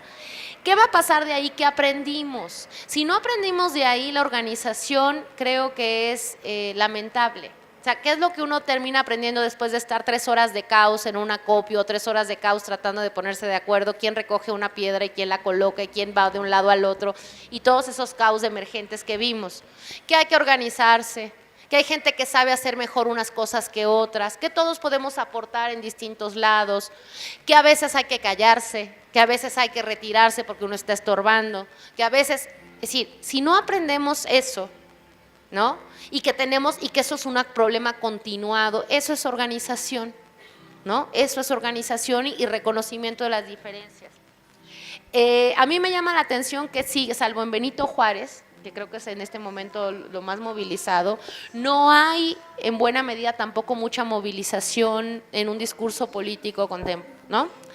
Debo decirlo, y lo digo con todo respeto e incluso con afecto, que lamento enormemente la mala conducción del gobierno de la delegación de Tláhuac, que está gobernada por Morena. Lo lamento profundamente, que ello es un desastre.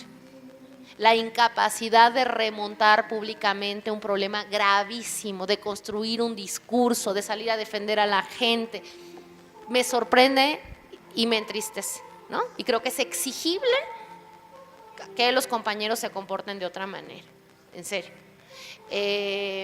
Me parece también que hay, y que es muy importante, que las organizaciones políticas y las organizaciones sociales que van a disputar electoralmente la ciudad el próximo año, tienen que tener una actividad muy fuerte en este momento, porque no sabemos a quién le va, qué saldos y qué conclusiones va a sacar la gente del sismo.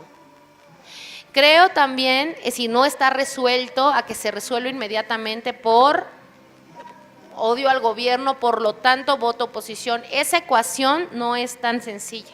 Hay que construir las opciones y la gente las tiene que poder ver y tiene que restablecer confianza. Yo creo que la gran diferencia entre una de las cosas que también fue muy complicada en este momento es la profunda desconfianza en las autoridades, la profunda desconfianza entre nosotros, la profunda desconfianza que atraviesa la buena parte de las relaciones sociales de esta ciudad y de este país. Y ¿saben qué? La desconfianza nos debilita si simplemente es generalizada. Tenemos que desconfiar de unos, pero tenemos que confiar en las potencialidades y en otros actores. Si no restablecemos eso, todo se diluye. Yo decía que no soy muy optimista porque yo no sé, no me caso con la idea de que como ya estuvimos en la calle, ya lo impugnamos y ya estamos, ya se resolvió por la vía positiva y no me queda claro.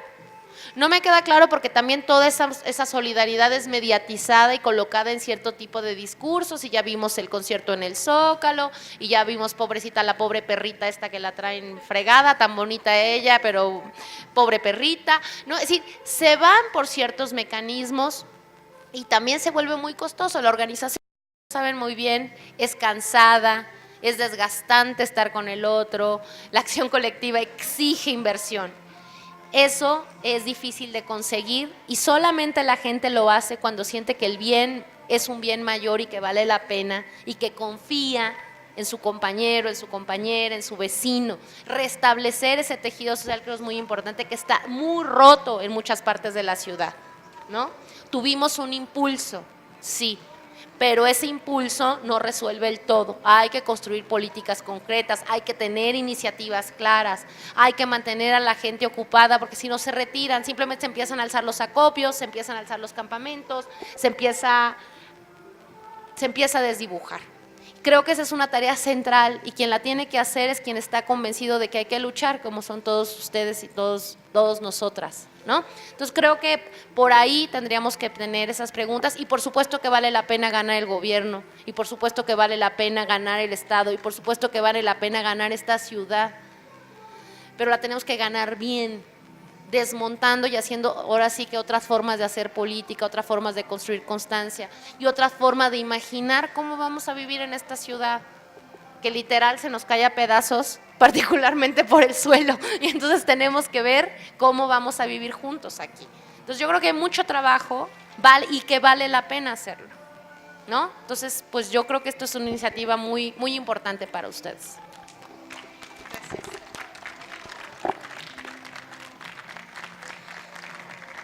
Gracias, Tania. Bueno, hay como varios puntos que quisiera tocar y partir del tema del sismo. Evidentemente, el tema del agua, aquí pasó que se nos fue el agua algún tiempo, pero sí, ¿no? Ese trabajo que hizo la UACM, que me tocó conocerlo, ¿no? Que me tocó conocerlo a partir de estudiantes y de incipiente participación de los jóvenes que hubo en todos lados, ¿no?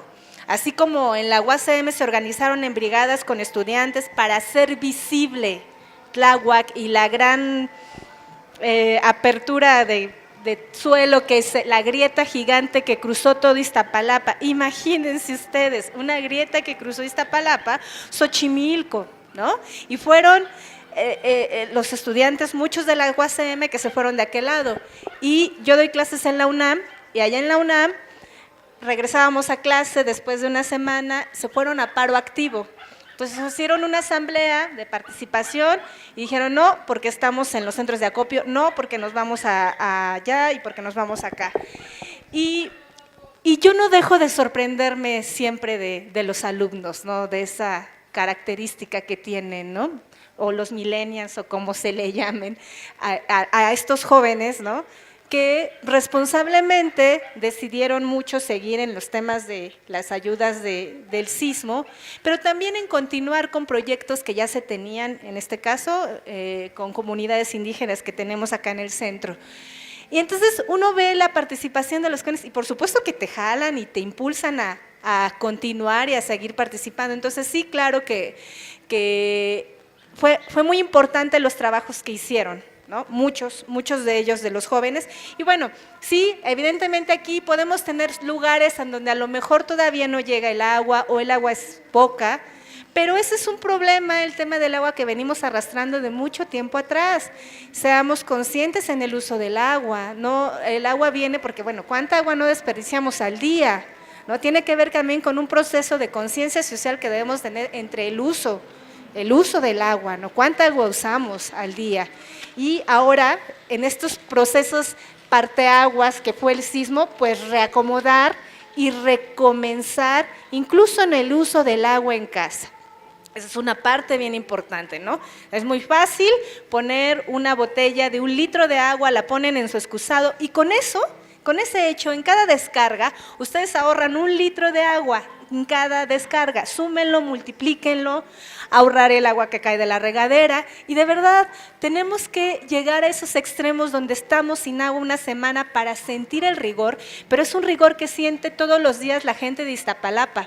Todos los días, más de 200 colonias que no tienen agua, más de 200, aquí en Benito Juárez somos 56 colonias, ¿no? Y nos quejamos porque hay en algunas sí, porque no tenemos 2 días y porque nos la quitan en la noche, pero no estamos en esa crisis. Hoy el tema es el agua, allá ha sido y no es algo de ahora, es algo que venimos arrastrando más allá del temblor. Entonces sí tiene que ver también con una conciencia y aprovechar este momento para recomenzar en casa con algo tan sencillo como el ahorro del agua. Algo importante que resalto también, el tema del ejército en la Ciudad de México. Han sido logros ciudadanos los que han permitido que tengamos una ciudad donde no tengamos el ejército en las calles. Tiene que ver con un proceso político y con una exigibilidad de la gente que no se ha permitido. Ahora con Mancera la verdad es que cambiaron muchas cosas, pero el tema de ver al ejército ahora en el sismo con el plan DN3, alguien me decía justamente, es que puede ser que se aprovechen para después ya no sacarlo. Ustedes veían y venían los camiones muy amables, los soldados, por lo menos con los que yo me encontré en Portales, que era zona de conflicto y ahí tienen su humilde casa, entonces, pero muy amables, ¿no? Pero al final es eso, o sea, claro que nosotros no necesitamos un ejército que nos venga a cuidar. Creo que somos una ciudad que podemos cuidarnos nosotros solos, que podemos organizarnos y que podemos exigir la seguridad que necesitamos todos los días. Entonces, en eso debemos estar muy atentos. El conflicto, el tema ya pasó, ya están ahora demoliendo, ya vienen otros procesos, ya no es que necesitemos al ejército en las calles, en las ayudas y en la protección, ya no. Entonces, estemos atentos a no permitirlo. No necesitamos un ejército que nos cuide, el ejército somos nosotros mismos.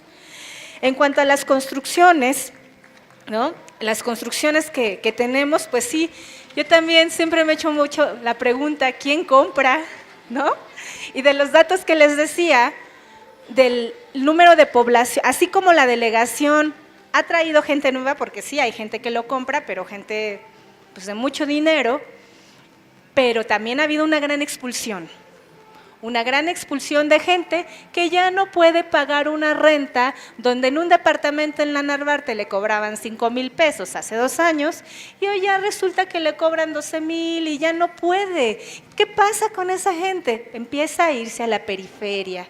Una gran parte de la gente que ha vivido toda su vida aquí, ha vivido rentando, pero podían pagar una renta de 5,000 pesos, algo al doble, ya no lo pueden pagar.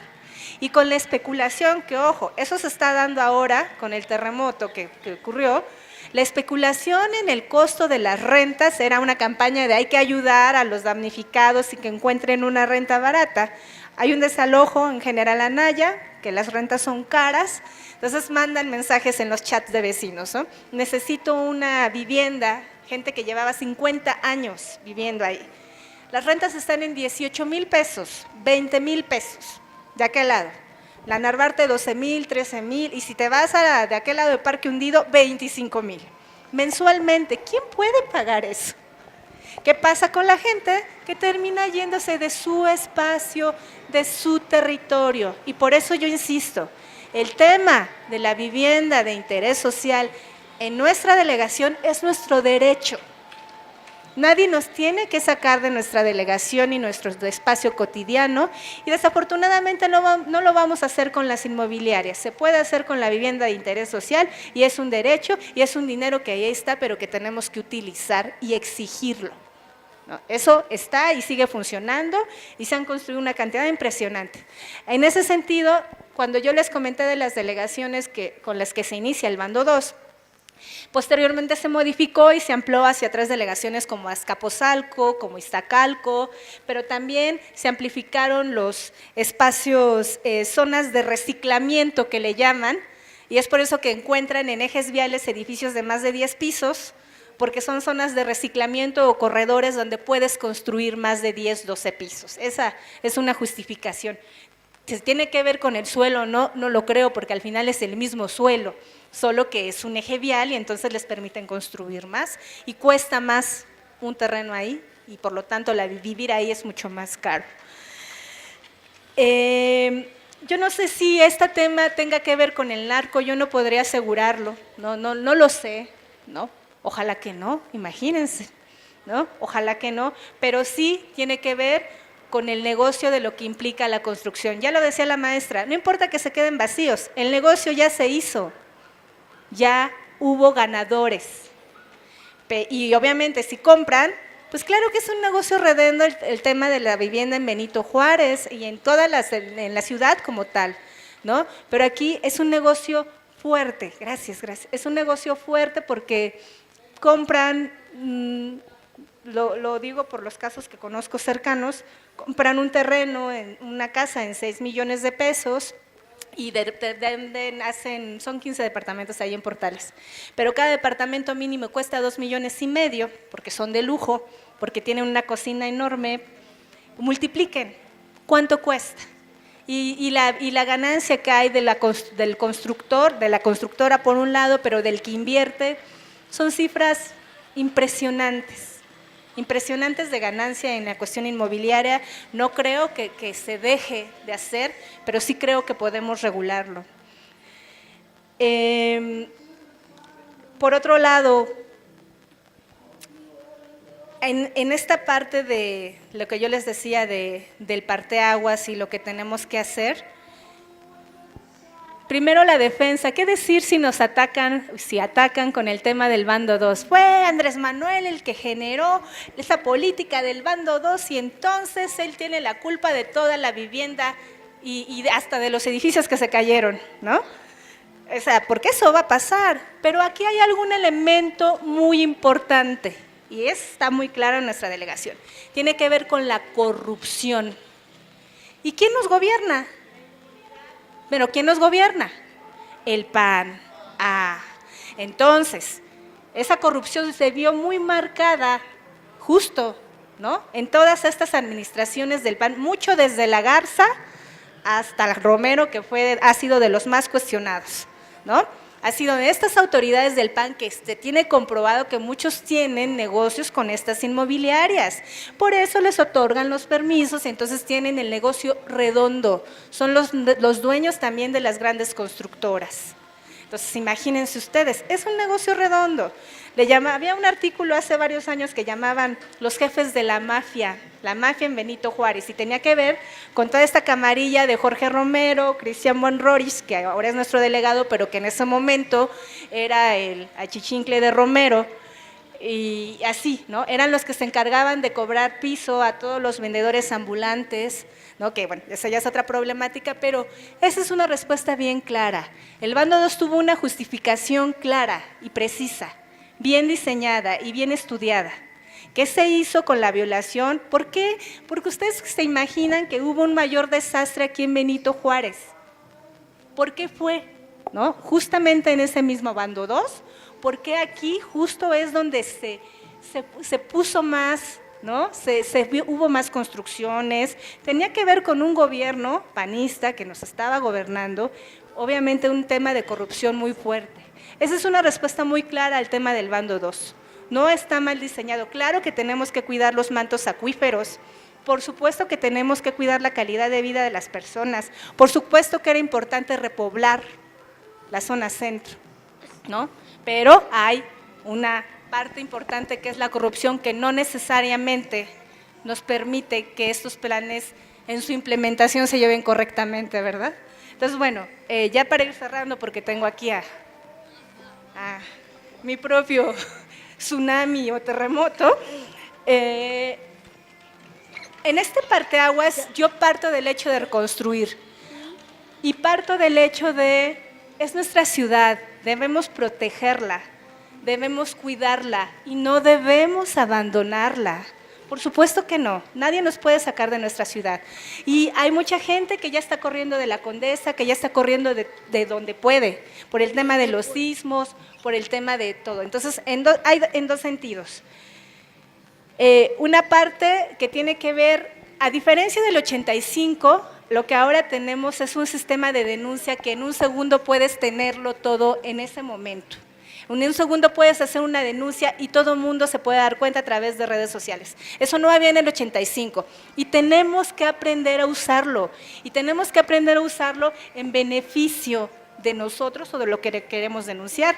Ha sido a través de redes sociales donde hemos podido parar, ¿no? O donde nos hemos podido organizar.